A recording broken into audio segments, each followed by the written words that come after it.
Hi everyone, welcome to our first AMA for 2024. Time flies, we're already approaching the end of February, so soon we're going to be talking about the last AMA of 2024. But as they say, time flies when you're having fun. So yeah, we're here to share with you how's our fun began this year, to give you a quick update on where we're at with some of the projects that we are working on and the Shping in general, but also have a few good questions here that we would like to address, those that came from the community. And probably some other topics may come up during this conversation. So pass it to you, Emma and Brent. Hey guys, how's it going? Hi everyone. I hope you've all had a good start to the new year. Yeah, happy New Year. Thanks everyone for joining us. And yeah, we've got some exciting stuff to chat about. But yeah, one of the most recent interesting features we've had is in Bitcoin.com. So if you haven't come across the article yet, we've linked it into the community. And if you're not in the community on Telegram, definitely join and keep up to date. You know, we like to do as many updates as we can while we're still focusing on building in the day-to-day. But the article on Bitcoin.com was really great exposure for us, you know, to see such a big headline. And aside from that, it was really interesting content. You know, Gennady had an interview with a writer there and provided some really great insights. Yeah, for me, I think it's, you know, interesting to touch on a couple of things. You know, Gennady, I'm interested to hear talk a little bit more about some of the, you know, pain points that the, you know, universal rewards program that we're building addresses on the user side. If you want to give us a little recap on your take there, that would be great. Certainly. And I guess, as I mentioned in the interview, what's interesting is that adoption of the technology is happening not because of the technology as such, is based on the value it delivers to the end consumer. One of the examples I used was voice over IP. So it's a great technology. It's revolutionized how we communicate today. And even this live stream that we're doing now, it's using voice over IP as well as video over IP. But the adoption of that technology happened not because people loved the fact that you could packetize voice and send it across data network. It's because it's allowed us to make free phone calls to our friends and family, and that we didn't have to look at watch all the time and say, oh, how long I've been on the call, how much it's gonna cost me. So it's really changed the way we communicate, and that's what drew the adoption of this as a technology. So I think the same would apply to Web3 or any other technologies that or decentralized monetary system like cryptocurrency, when it's going to be based on the value it's going to bring to consumers or users of this technology. So for example, a lot of the Shping app users don't even realize that they actually own cryptocurrency. So they know they have some points that they can convert into cash if they use our cash out capability, and they press this button, cash appears on their bank account, but they do not realize that it's actually that they have this cryptocurrency, which is sent to the exchange. It gets sold at the exchange at the market price, and the proceeds from that sale deposited into their bank account. So that's a great example of the adoption of cryptocurrency, where it's been adopted without even knowing that this is a cryptocurrency. So there is a mechanism where a brand can reward consumers without intermediates for their loyalty, engagement, or contributions. For example, if they've written a review on the product. And that's a good demonstration of when the technology gets adopted based on what it delivers, rather than because everyone talks and there is a lot of hype around a particular term. Yeah, that's awesome. I think it's a really exciting thing about the platform is this adoption that's like seamless, right? Like you say, it's Yeah. not like, people talk about, I use Facebook because the algorithm's amazing. They just use it because the content is good and it shows them interesting things, or probably TikTok is a better example now.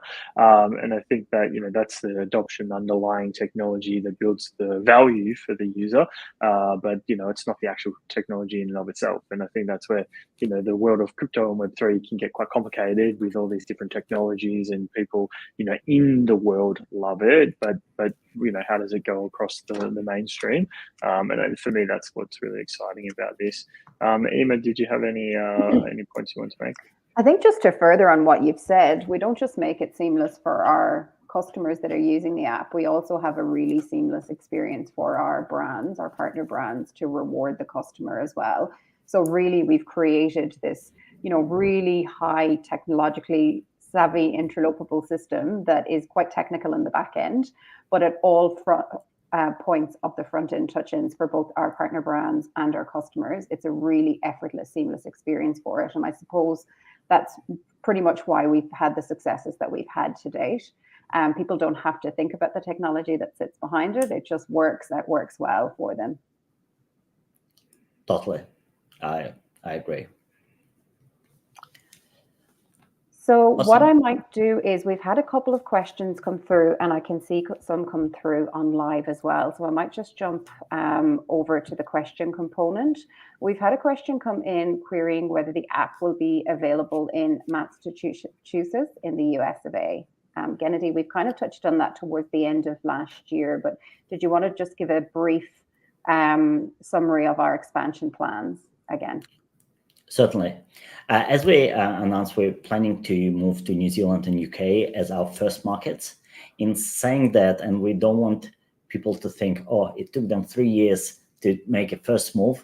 It's at that rate, it will take them probably 100 years to go beyond those initial 2 countries. So we have learned quite a bit on what we been doing in Australia. Obviously, it was a lot of experimentation and learning went into this market. So I think the expansion, the rate of expansion will speed up quite dramatically, because a lot of the things we already have sort of polished and learned, we don't have to do it again in the similar markets. I'm sure there's going to be additional learning, and every new market will have its own aspects to it, but we plan to go much faster. And once we're up and running in UK and New Zealand, we will announce the next country or group of countries. US is definitely on the plans. It's the biggest market for us. That's sort of, it goes without question that it's definitely somewhere we want to be. The sooner the better, but we want to do it right. We want to move into this market fully prepared and make sure that we have our adoption and rollout of the technology as smooth as possible there. Awesome. So another question that's come through is the retail portal coming soon, and how will it work from a tokenomics perspective? Certainly. So we have actually rebranded retail portal. So retail portal, it was the idea for retail stores to create their loyalty programs within Shping app. So essentially, if you go to a particular store, and we're talking about the second tier stores, because of a lot of the first tier stores, they already have their own reward system, which is a very powerful tool for them. They can get their first party data on the people who shop in their store. And so from the marketing perspective, it's a very important and powerful part of the marketing strategy for retailers.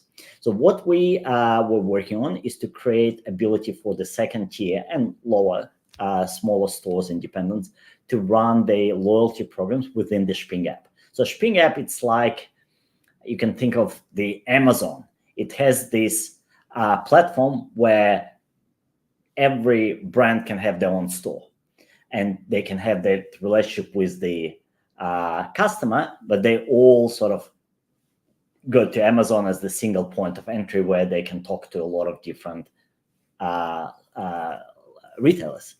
So it's a similar approach here where we wanted to enable those secondary retailers to run their own loyalty programs. But when we were working on this project, and we actually talked to a lot of the brands that we currently working with and told them about the capabilities we're developing, we realized that there is a lot of interest from the brands to run their own bespoke loyalty program within the Shping ecosystem.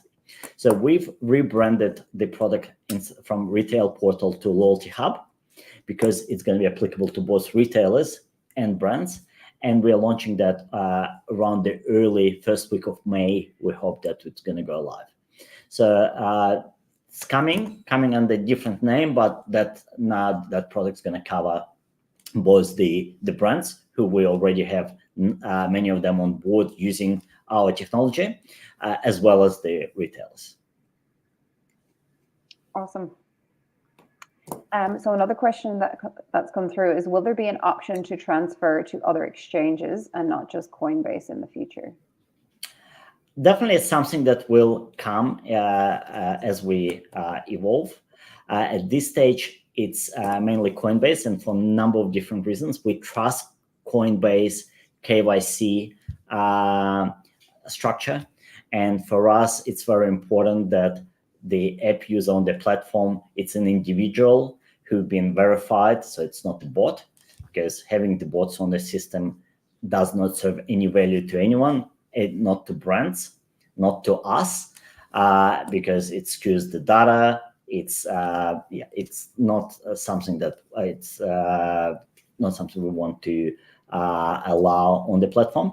So that's why we either work with KYC that banks do. So when you're doing a cash out, you need to provide your bank account, and that gives us the certainty that that user has actually done their KYC.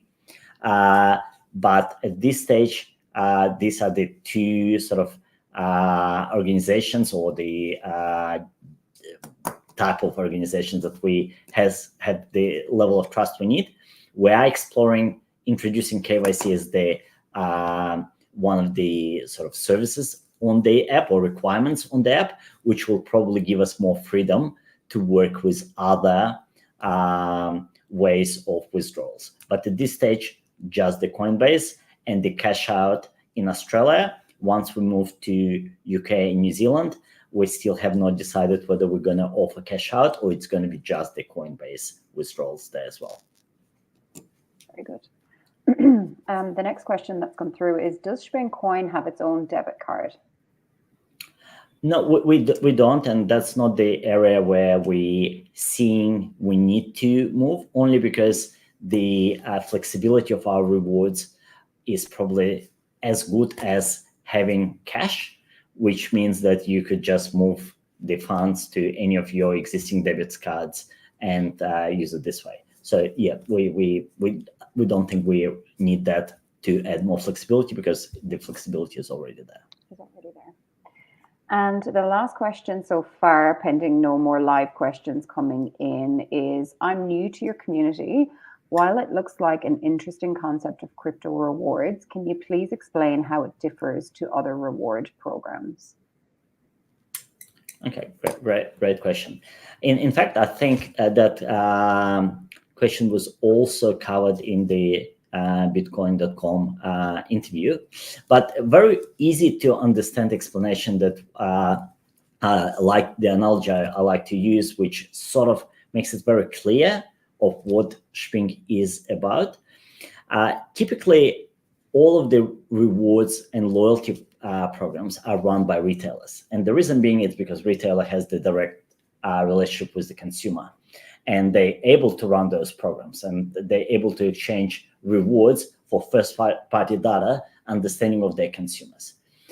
So from the consumer's perspective, they can get those rewards from this first point of contact they have in their shopping experience, but they're limited to that circle of retailers. So what Shping does, it removes the boundaries between the brands and consumers, and therefore allowing brands to reward consumer on top of whatever they're currently getting from retailers. So from a consumer perspective, you now can get rewards from all the brands you're shopping for and products you buy, At the same time, you're able to provide additional information for those brands, so they're no longer reliant on the retailers. They know their consumers. They understand what they buy. They understand what they need to do to serve them better. So it creates value for both parties. And it's a really win-win where you as a shopper now can be rewarded instead of by a single retailer. On top of it, you could be rewarded by every brand that you buy, because you're creating a lot of value when you buying the product, when you're writing a review on the product, when you are telling the brands that why you like their product, or what would you like them to change in their product to make it more appealing for you or maybe others. So what Shping does, removes boundaries between brands and consumers, and allowing the similar relationship that consumers currently have with retailers to also have with each individual brand.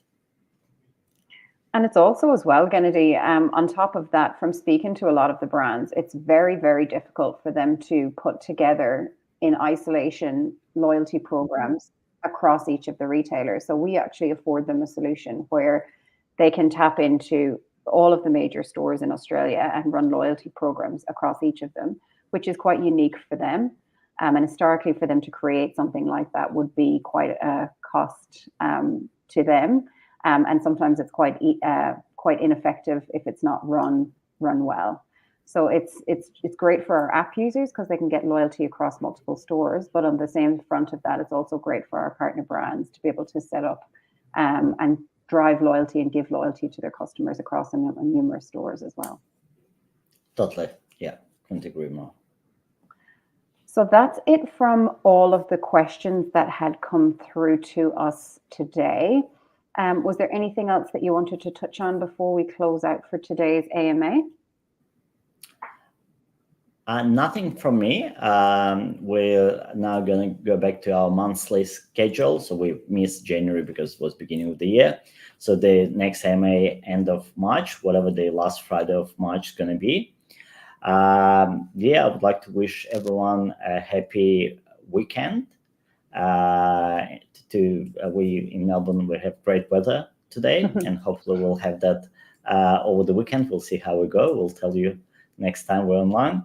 But other than that, yep, nothing more from me. Great. We can be reached between now and the next AMA as well on our Telegram community. It's also worth noting to be mindful of just looking out for the main Shping Telegram community. And please do report any others that you might see crop up.